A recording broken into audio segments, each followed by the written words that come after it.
Shri network के दर्शकों, श्रोताओं, प्रशंसकों को मेरा नमस्कार।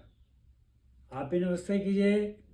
नमस्ते मनुश्री नेटवर्क के हमारे मित्रों को। सुख की किसको तलाश नहीं होती? मुझे भी है, आपको भी होगी। सुख कहाँ मिलता है, कहाँ रहता है, पता नहीं। मैं अपने इस मित्र के साथ बैठा हूँ, इसे प्यार कर रहा हूँ, ये आपको नमस्ते कर रहा है। इसे भी सुख चाहिए, मुझे भी सुख चाहिए, मेरे परिवार को भी सुख चाहिए, मेरे मित्रों को भी सुख चाहिए। मनोश्री नेटवर्क के सभी श्रोताओं को, सभी दर्शकों को भी सुख चाहिए। ये एक कविता है जो मैं आपको सुना रहा हूँ, लेकिन उस कविता को सुनाने से पहले मैं अपने बचपन की एक याद आपके साथ साझा करना चाहता हूँ। मैं शायद उस समय 10वीं कक्षा में पढ़ता था। हमारे पाठ्यक्रम में अंग्रेजी की जो पुस्तक थी उसमें एक कविता थी जो मुझे सदा याद रहती है। मेरी आवाज़ से भी आपको लग रहा होगा वो कुछ नम है। वो कविता एक ऐसी माँ के बारे में है जो रोज़ शाम को अपने बच्चों के लिए चूल्हे पर खाना पकाती है। अपने 4 बच्चों को भोजन कराने के बाद वो अपनी गोद में उनके सिर रखकर कहानी सुनाती है और बच्चे कहानी सुनते सुनते सो जाते हैं।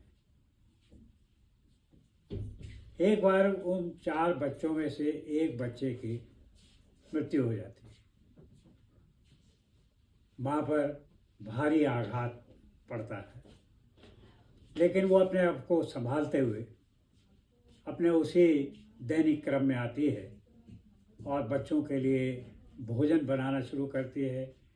उनको खिलाकर तीनों बच्चों को अपनी गोद में सुलाती है। बच्चे खाना खा के माँ की गोद में कहानी सुनते सुनते सो जाते हैं।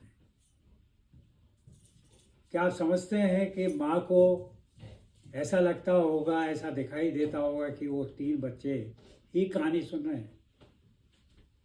नहीं, माँ को ये महसूस होता है कि 3 नहीं, उसके 4 बच्चे उस कहानी को सुन रहे हैं।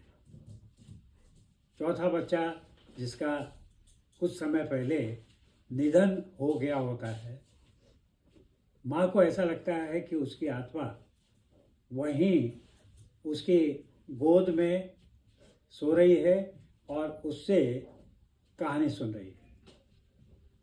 माँ के लिए उस दुख में भी ये बहुत बड़ा सुख था। मैं सुख की तलाश में हूँ। मित्रों, शायद आप भी सुख की तलाश में होंगे। मुझे तो अभी सुख का पता नहीं मिला, लेकिन इस कविता में उसकी कुछ झलक भी मिली कि सुख कहाँ रहता है। दिल्ली पुलिस के रिटायर्ड इंस्पेक्टर श्री बलबीर सिंह साहित्य में दखल देते हैं। उनमें साहित्य को सुनने में, साहित्य के अंशों को सुनाने में, कविताएं भेजने में, अपने मित्रों को कविताएं सुनाने में बहुत आनंद आता होगा। शायद उनके लिए ये सुख हो। उन्होंने ऐसी ही एक कविता जो सुख के बारे में है व्हाट्सएप पर मुझे कुछ समय पहले भेजी थी। आपको भी मिली होगी।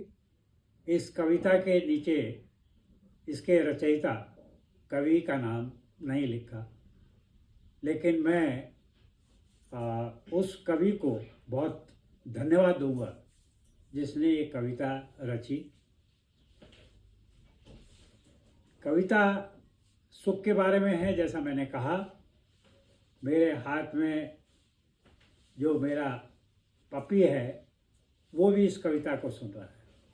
इसको अगर आप हाय कहेंगे तो इसको शायद हो सकता है सुख मिले, और इसको अगर आप हाय कहेंगे तो हो सकता है इसके सुख में मुझे भी सुख मिले। आइए कविता सुनते हैं।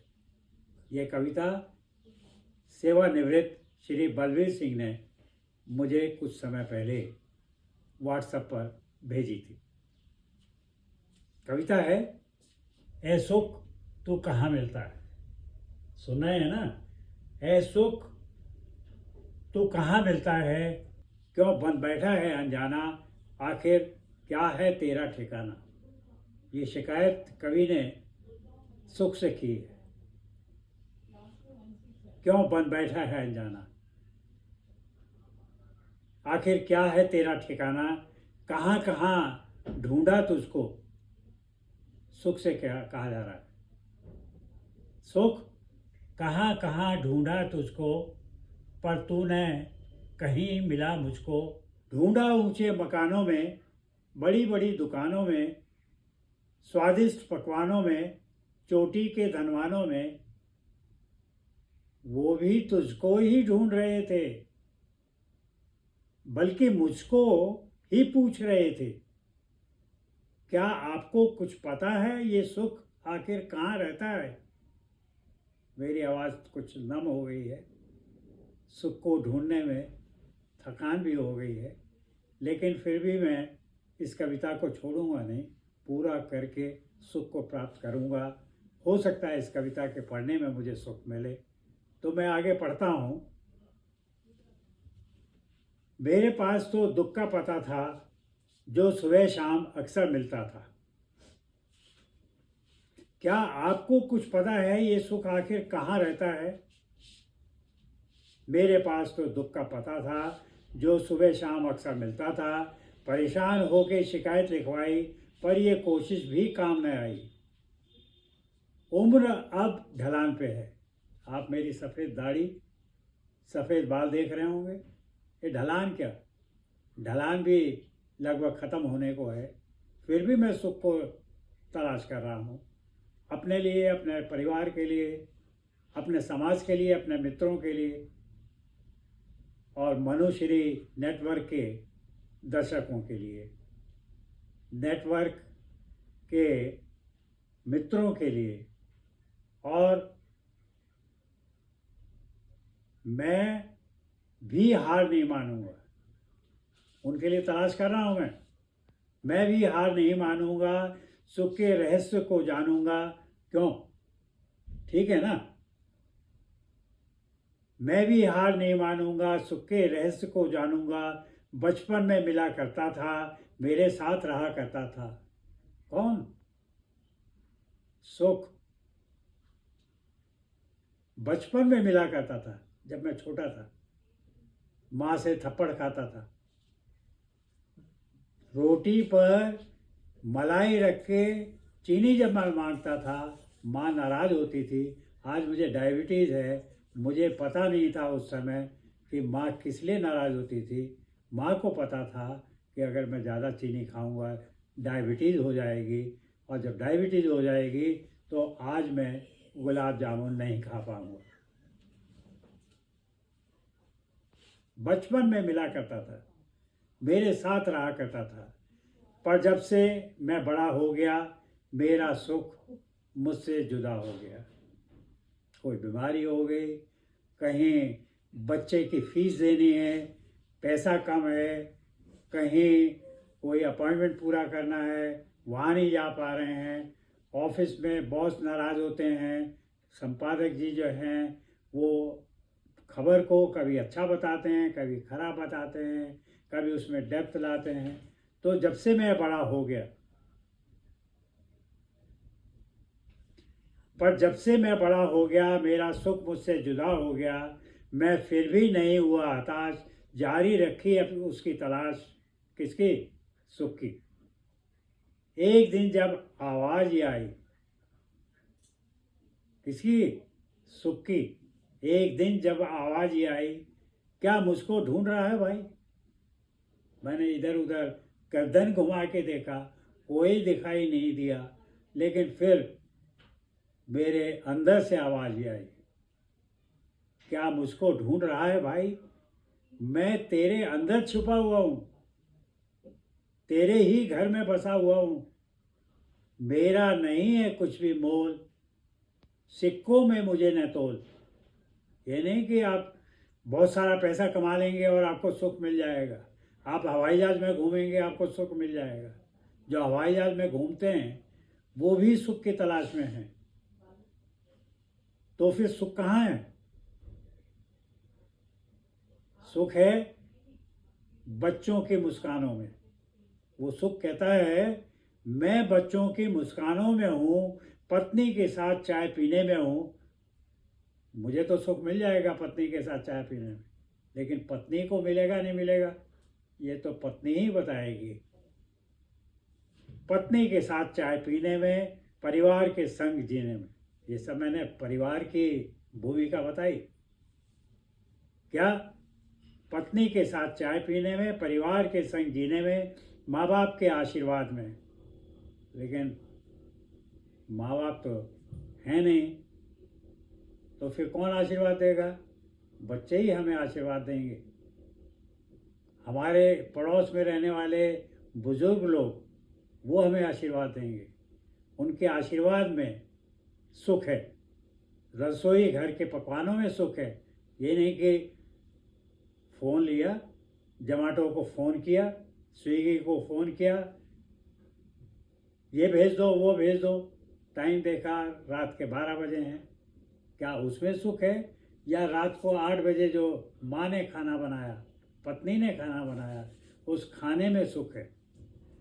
सुख ये कहता है, सुनिए क्या कहता है, पत्नी के साथ चाय पीने में, परिवार के संग जीने में, बच्चों की मुस्कानों में, माँ बाप के आशीर्वाद में, रसोई घर के पकवानों में, घर के रसोई घर में, बच्चों की सफलता में। जब बच्चों का रिजल्ट आता है, पता चलता है कि बच्चों ने टॉप किया है, बच्चों ने अच्छे नंबरों में अगली कक्षा में प्रवेश किया है, तो उसमें सुख मिलता है। हम मोहल्ले में जाके मिठाई बांटते हैं, वो किस लिए? अपने सुख के लिए, उसको अनुभव करने के लिए। उसे उस सुख को अपने मोहल्ले के लोगों के साथ बांटने में हम फ़ोन करके बताते हैं अपने रिश्तेदारों को कि हमारे बच्चों ने ये सफलता पाई है। तो सुख कहाँ है? बच्चों की सफलता में, माँ की निश्चल ममता में। हर पल तेरे संग रहता हूँ और अक्सर तुझसे कहता हूँ, तुझसे भी सुन ले, तुझसे भी कहता हूँ, मैं तो हूँ बस एक एहसास, बंद कर दे तू मेरी तलाश। जो मिला उसी में कर संतोष, आज को जी ले कल की न सोच। कल के लिए आज को न खोना, मेरे लिए कभी दुखी मत होना, मेरे लिए कभी दुखी मत होना। तो मित्रों, ये कविता थी। कवि का नाम तो पता नहीं, लेकिन जिसने भेजा उसी को, उसको भी धन्यवाद, उस कवि के साथ जिसने इस कविता को लिखा। यदि आपको सुख का पता मिल जाए, जैसा कवि ने पता दिया है, वहाँ पर भी आप ढूंढिए। तो हमें मनुश्री नेटवर्क के कमेंट बॉक्स में लिखकर ज़रूर बताइए कि आपको सुख मिला या नहीं मिला इस कविता को सुनने में। आपको सुख का पता कहीं और मिला, उस पते को आप कमेंट बॉक्स में लिख सकते हैं, जिससे हम भी अपने मित्रों के साथ, अपने परिवार के साथ, मनुश्री नेटवर्क के सब्सक्राइबर्स के साथ, उसे पसंद करने वालों के साथ उस जाके सुख को लेकर आएँ, अपने परिवार में खुशियाँ मनाएं और माता पिता से आशीर्वाद लें। बच्चों के सफलता का आनंद और मनोकामना करें। ईश्वर का बहुत बहुत धन्यवाद कि ईश्वर ने हमें उस सुख का एहसास कराया। और मित्रों, मनुश्री नेटवर्क के दर्शकों, आपसे भी अनुरोध है कि यदि आपने इस नेटवर्क को अभी तक सब्सक्राइब नहीं किया है तो कृपया इसे सब्सक्राइब करें, बेल आइकन दबाना ना भूलें। आपको ये कार्यक्रम आपको ये वीडियो अच्छी लगी हो तो लाइक करना भी ना भूलें। अपने कमेंट्स, सुख का पता भी कमेंट बॉक्स में ज़रूर लिखें। धन्यवाद।